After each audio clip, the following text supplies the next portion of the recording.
For me, the only time I ever came close to having a genuinely profound religious experience was when I was standing right outside my local supermarket. It was next to the trolleys that my life changed profoundly. There was an enormous flight simulator run by a mysterious man. The mysterious man said it was the most sickening ride in Britain. It was a very good simulation of a standard commercial flight taking off. But then 3 minutes in, an amazing thing happened.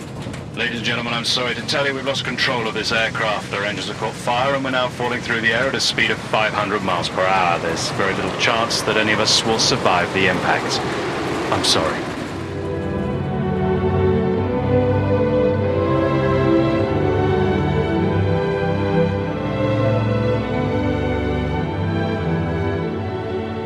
By now, we all experienced what it was like to sit in a rapidly depressurised, burning lump of molten metal hurtling to the ground.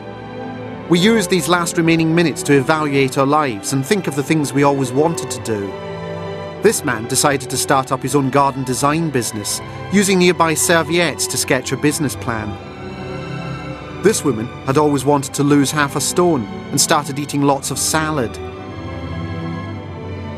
Suddenly, I was hit by a startling revelation that up to half of my life had been completely pointless.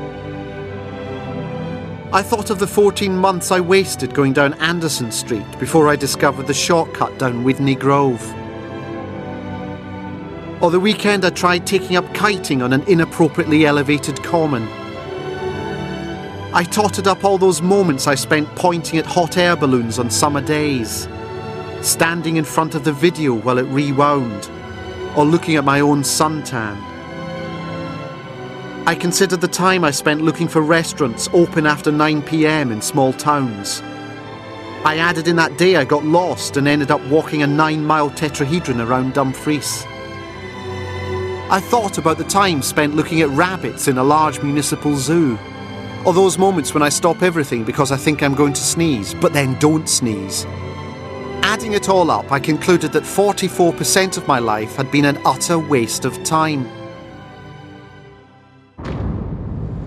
The ride stopped 10 seconds before impact. We were all changed utterly. This man spent all his money on a yacht, which he then gave to the poor. This boy was traumatised forever. I decided to pack more into my life by doing everything quicker, since I now knew that with life you seldom get second chances.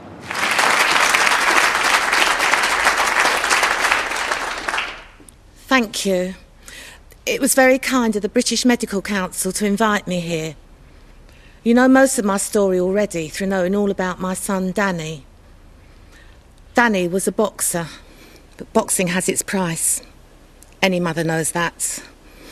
And on the 17th of May 1999, Danny was smashed in the eyes by another fighter. Danny was unconscious for a very long time. Eventually, he woke up, but into a body that was a total letdown. Danny could not walk or digest or bend, and everything he said came out sounding fight fat.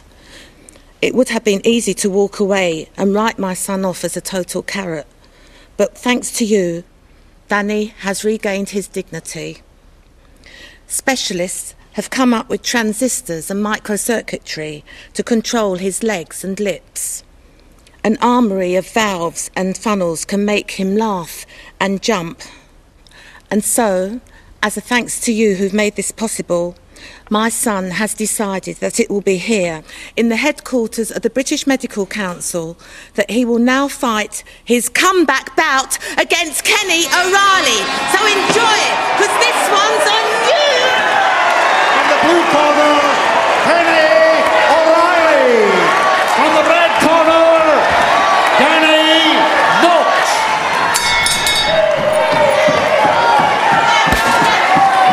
Come on, Danny! We'll be back, O'Reilly! And next time, we're gonna tear your face off!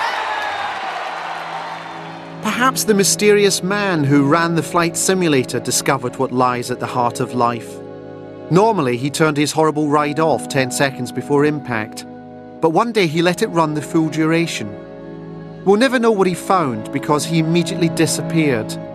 3 weeks later, wreckage from his flight simulator was found strewn over a 10-mile radius in the woods, and his body was stuck up a tree with a note in his hand saying this wasn't meant to happen.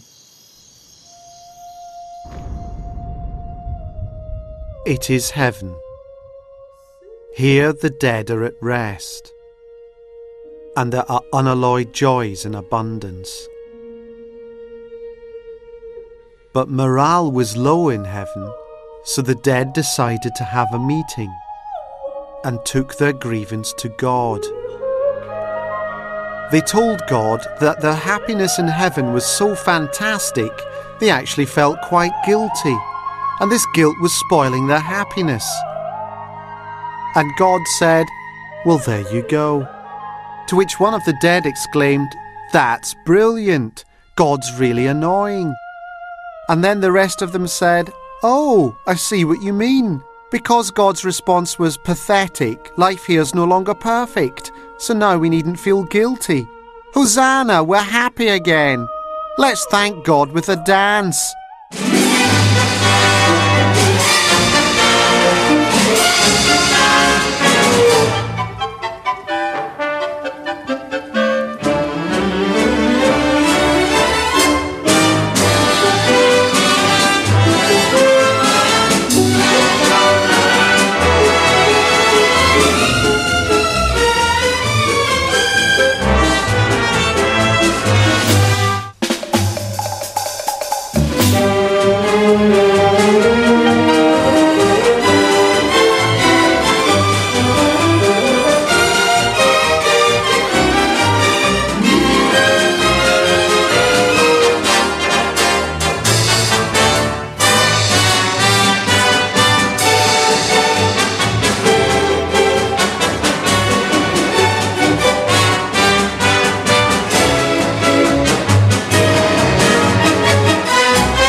Do you know what the net profit is on kids' stuff?